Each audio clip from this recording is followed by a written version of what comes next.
Сәлеметсіздер ме, құрметті оқырмандар, бірінші сыныптың ана тілі сабағы 94-ші сабақ. Сабақтың тақырыбы заттың санын білдіретін сөздер. Заттың санын білдіретін сөздерге қанша, неше, нешінші деген сұрақтар қойылады. Мысалы, 15, 7, 20, 50-ші, 1-ші, 2-ші деген сөздер жатады. Бірінші жаттығуға қараймыз. Мәтінді түсініп оқы. Суреттен күресіп жатырған адамдарды көріп тұрсыздар да. Бұл спорттың бір түрі. Жақсылық Үшкемпіров, Дәулет Тұрлыханов, Ақжүрек Таңатаров атақты палуандар. Күрес қазақ халқының ұлттық спорт ойындарының бірі. Күрес адамның денесін шыңдайды, күшін арттырып, өсіп жетілуіне мүмкіндік жасайды. Сонымен қоса оларды батыл, ержүрек, табанды болуға дағдыландырады. Айып Нүсіпқасыұлының әңгімесі екен бізге берілген. Мәтін бөліктерін орнына қой дейді. Бұл жерде мәтін бөліктерінің орындары ауысып кеткен екен. Яғни бірінші біздер Жақсылық Үшкемпіров деген жерден бастамаймыз. Бірінші қазақ халқының ұлттық спорт ойындарының бірі. Күрес деп басталған жерден бастаймыз да, оның пайдасы туралы айтамыз. Адамның денесін шыңдайды деп екінші бөлігін бастаймыз. Үшінші бөлігі Жақсылық Үшкемпіров, яғни осы күрестен алып жүрген атақты палуандарымыз туралы айтатын боламыз. Сонда мына соңғы бірінші тұрған бөлігіміз ең соңында тұру керек екен. Мәтінге ат қой дейді.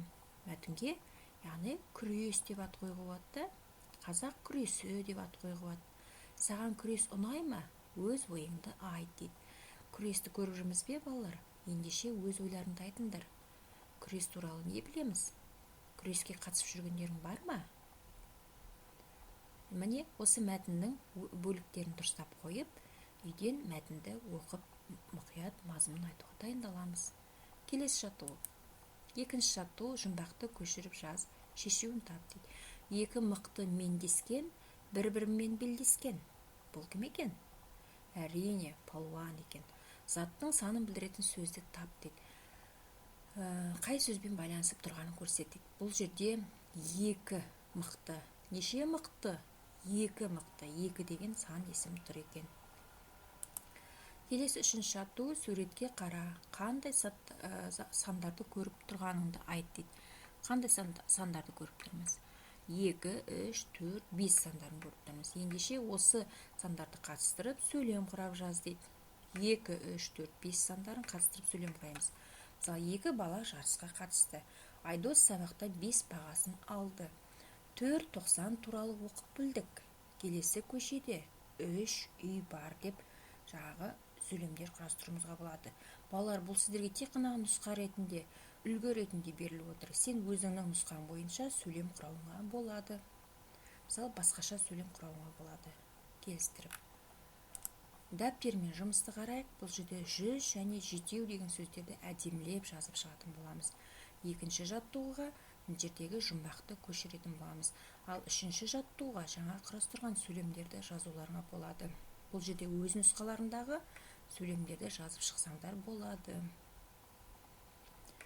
Яғни біздер заттың санын білдіретін сөздері өтіп жатырмыз. Олардың сұрақтарын ұмытпаймыз. Қанша, нешінші деген сұрақтарға жауап береді.